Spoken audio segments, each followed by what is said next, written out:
Good morning students. இன்னைக்கு நம்ம unit 1 எலக்ட்ரோமேக்னட்டிசமோட module number 8ல இருக்கோம். இந்த மாடியூல்ல நம்ம என்ன பார்க்க போறோம் அப்படின்னா எடி கரண்ட் லாஸ் அப்படின்னா என்ன அப்படிங்கறது பார்க்கலாம். DC machine, AC machine, electrical ரிலேட்டடா நீங்க என்ன மிஷின் டிசைன் பண்ணீங்க அப்படின்னாலும் அந்த டிசைன்ல ரொம்ப முக்கியமா நம்ம பார்க்கக்கூடியது என்ன அப்படின்னு பாத்தீங்கன்னா எடி கரண்ட் லாஸை நம்ம எப்படி குறைக்கிறோம் அப்படிங்கிறது தான். ஒரு டிசைன் நம்ம என்ன ஒரு மிஷினை டிசைன் பண்றப்ப அதுல நம்ம டிசைன் பண்ற ஸ்டார்டிங்லயே எடி கரண்ட் எப்படி குறைக்க போறோம் அப்படிங்கிறதையும் நம்ம யோசிக்கணும். அந்த அளவு முக்கியமான ஒரு லாஸை பத்தி நம்ம இன்னைக்கு பார்க்க போறோம். லாஸ்ட் இதுல நம்ம என்ன பண்ணோம் அப்படின்னா இதே மாதிரி இன்னொரு லாஸ் பத்தி பார்த்தோம். என்ன லாஸ்ன்னு உங்களுக்கு ஞாபகம் இருக்கும்னு நினைக்கிறேன், ஹிஸ்டெரிசிஸ் லாஸ்.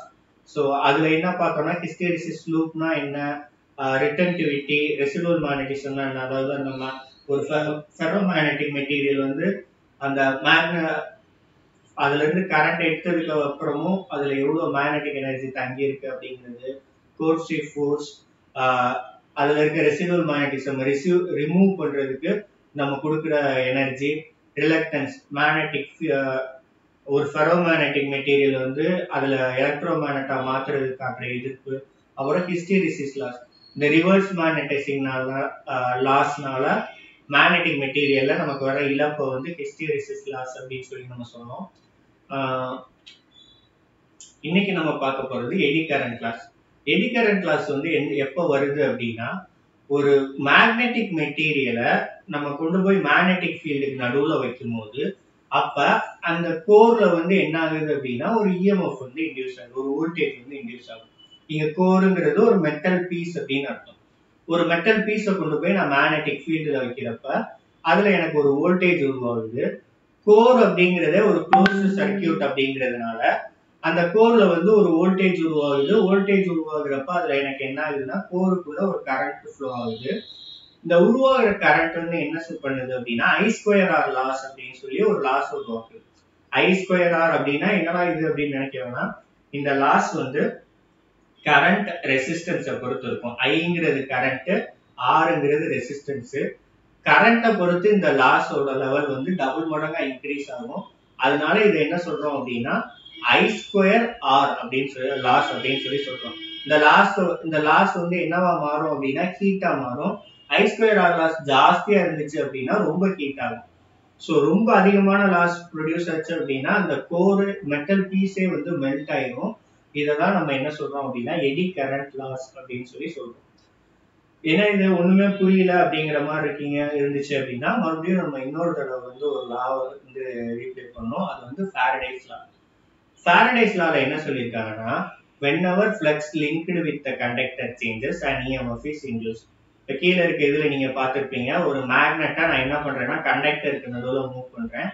அப்ப எனக்கு அதுல வந்து என்ன ஆகுது அப்படின்னா ஒரு வோல்டேஜ் வந்து உருவாகும். இததான் ஃபாரடேஸ் லா அப்படின்னு சொல்றோம். இப்ப இந்த கண்டக்டர் எப்படி இருக்கு அப்படின்னு பாத்தீங்கன்னா சுத்தி அதை நான் ஒரு லோடு கூட கனெக்ட் பண்ணிருக்கேன். இதை வந்து நம்ம ஒரு க்ளோஸ்டு சர்க்கியூட் அப்படின்னு சொல்றோம். இப்ப வோல்டேஜ் வந்து ஒரு கடத்தியில உருவாகுது அப்படின்னா அந்த கடத்தியை நம்ம அந்த பழைய போன இமேஜ்ல பார்த்த மாதிரி ஒரு க்ளோஸ்டு சர்க்கியூட்ல கனெக்ட் பண்ணி அது கூட ஒரு லைட்டையோ ஏதோ ஒண்ணு கனெக்ட் பண்ணிருந்தோம்னா உருவாகிற இஎம்எஃப் மின்னழுத்தமானது மின்னோட்டமா மாறி எனக்கு பயன்படக்கூடிய ஒரு வேலையை வந்து செஞ்சு கொடுக்கும். இதே இது நான் என்ன பண்றேன் அப்படின்னு பாத்தீங்கன்னா இந்த வயரை வந்து ஒரு இரும்பு பீஸ்ல மெட்டல் பீஸ்ல நான் சுத்தி வச்சிருக்கேன் அப்படின்னு வச்சுக்கோங்க. இல்ல ஒரு கண்டக்டருக்கு பதிலா நான் ஒரு இரும்பு பீஸை நான் என்ன பண்றேன் அப்படின்னா கொண்டு போறேன்னு வச்சுக்கோங்க அதுக்கு நடுவுல. அப்ப எனக்கு என்ன நடக்கும், இப்போ கீழே இருக்க இமேஜ்ல பாக்குறீங்க இல்லையா, மேலையும் கீழேயும் எனக்கு என்ன இருக்குன்னா ஒரு மேக்னெட்டிக் ஃபீல்ட் இருக்குது, நார்த் சவுத்னு சொல்லிட்டு. அதுக்கு நடுவுல நான் என்ன பண்றேன் அப்படின்னா ஒரு இரும்பு டிஸ்க் கொண்டு சுத்துறேன். சோ இரும்புனா அதுவும் ஒரு கண்டக்டர் தான். ஃபாரடேஸ் லா படி அவர் கண்டக்டர் தான் சொல்லியிருக்காரே தவிர அது நடுவுல நீ வயரை மூவ் பண்ணனாதான் இஎம்எஃப் ப்ரொடியூஸ் ஆகும்னு அவர் சொல்லல. சோ நான் என்ன பண்றேன் அப்படின்னா இந்த இரும்பை நான் அதுக்கு நடுவுல கொண்டு போறப்ப அதுல எனக்கு வோல்டேஜ் உருவாகும் இல்லையா, ஃபாரடேஸ் லா படி அதுல வோல்டேஜ் உருவாகும். அப்ப என்ன நடக்கும் அப்படின்னு சொல்லி நான் இப்போ ஒரு கொஸ்டின் கேட்டேன். ஓகேவா? சோ இப்ப என்ன நடக்கும் அப்படின்னு பாத்தீங்கன்னா இந்த இரும்பு பீஸே வந்து ஒரு க்ளோஸ்டு சர்க்கியூட் மாதிரி இருக்கும். உங்களுக்கு தெரியும் எந்த இடத்துல ஒரு க்ளோஸ்டு சர்க்கியூட் இருக்குதோ அப்ப அங்க இருக்க மின்னழுத்தம் வந்து மின்னோட்டமா மாறும் அப்படின்னு சொல்லிட்டு அப்ப இந்த இரும்பு பீஸ்ல உருவான மின்னழுத்தம் வந்து மின்னோட்டமா மாறி அந்த கோருக்கு நடுவு அந்த இரும்பு பீஸ்ல சுத்திக்கிட்டே இருக்கும். இந்த கரண்டால ஏதாவது பயன் இருக்குதா அப்படின்னா ஒண்ணுமே கிடையாது. ஏன் அது இரும்பு பீஸ்குள்ள சுத்திட்டு இருக்குது. அதுல நீங்க போய் லைட்டை வச்சீங்க அப்படின்னாலும் அது எரிய போறது கிடையாது. சோ அந்த உருவான வோல்டேஜ் வந்து அதுக்குள்ளேயே கரண்டா சுத்தும். கரண்டா சுத்தி ஆற்றல் வந்து ஏதோ ஒரு ஃபார்முக்கு மாறணும் இல்லையா? இங்க வந்து என்ன ஆகும்னா வெப்பாற்றலா மாறும். வெப்பாற்றலா மாறி அந்த உருவான வோல்டேஜ் வந்து அதுலயே மறைஞ்சு போயிடும். மறைஞ்சு போகுது அப்படின்னா சாதாரணமா மறைய போறது கிடையாது. அது என்ன பண்ணும்னா அந்த இரும்பு பீஸை சூடாக்கிக்கிட்டே இருக்கும். சூடாக்க எனக்கு என்ன ஆகும் அப்படின்னா அந்த கோர் வந்து ஹீட் ஆகும். ஸோ எனக்கு என்ன நடக்குது அப்படின்னு பாத்தீங்கன்னா உருவான வோல்டேஜ் எந்த பயனும் இல்லாம ஹீட்டா மாறுறது மட்டும் இல்லாம அந்த ஹீட் ஒரு அளவுக்கு அதிகமா போச்சு அப்படின்னு பாத்தீங்கன்னா அந்த இடத்துல வந்து எனக்கு ஒரு மெட்டல் உருகுறது அந்த மாதிரி வரும். ஓகேவா?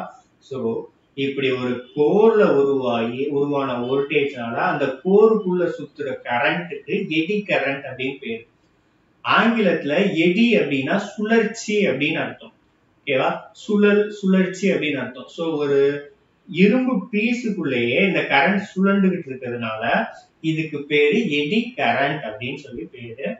சோ இது எனக்கு எந்த வகையில யூஸ் ஆகல அப்படின்னா இதை வந்து நம்ம என்ன சொல்றோம், எடி கரண்ட் லாஸ் அப்படின்னு சொல்லி சொல்றோம்.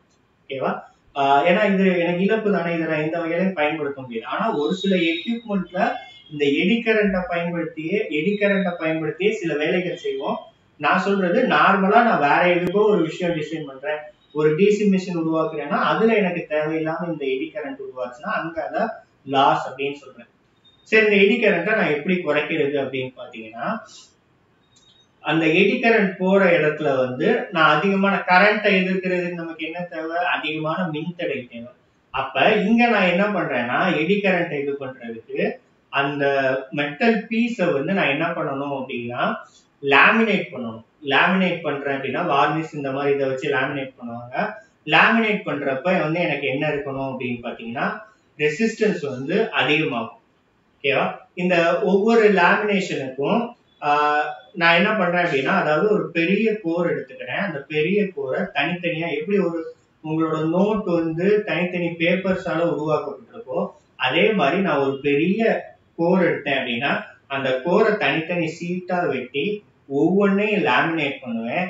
இது எல்லாத்தையும் நான் லேமினேட் பண்ணும்போது எனக்கு என்ன ஆகும் அப்படின்னா ரெசிஸ்டன்ஸ் வந்து அந்த கோரோட மின்தடையே அதிகமாகும். அதனால எனக்கு என்ன ஆகும் அப்படின்னா எடி கரண்ட் வந்து குறையும். ஸோ இந்த கான்செப்டுக்காக தான் நம்ம ஜெனரேட்டர்ல ஆர்மேச்சர்னு ஒரு முக்கியமான பார்ட் இருக்கும். அந்த முக்கியமான பார்ட்டை எப்படி உருவாக்கியிருக்கோம் அப்படின்னா தனித்தனி லேமினேட்டட் சீட்டை வந்து ஒன்னாக்கி தான் நம்ம என்ன பண்ணியிருக்கோம்னா உருவாக்கியிருக்கோம்.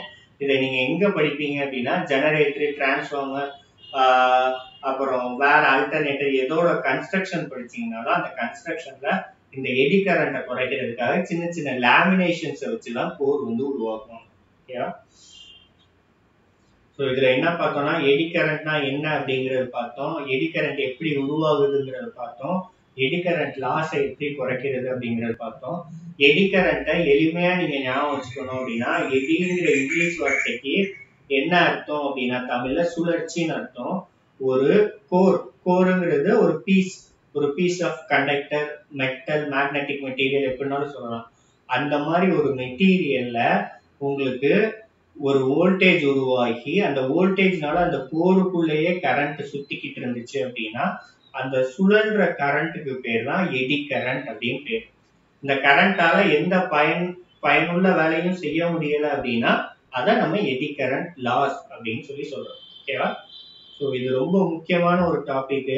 ஒரு ஜெனரேட்டரோட கன்ஸ்ட்ரக்ஷன் உங்களுக்கு தெளிவா தெரியும்னா இது உங்களுக்கு கண்டிப்பா தெரிஞ்சிருக்கணும். ஒரு தடவைக்கு 2 தடவை பாருங்க, உங்களுக்கு இன்னும் நல்லா புரியும் எடி கரண்ட். தேங்க்யூ.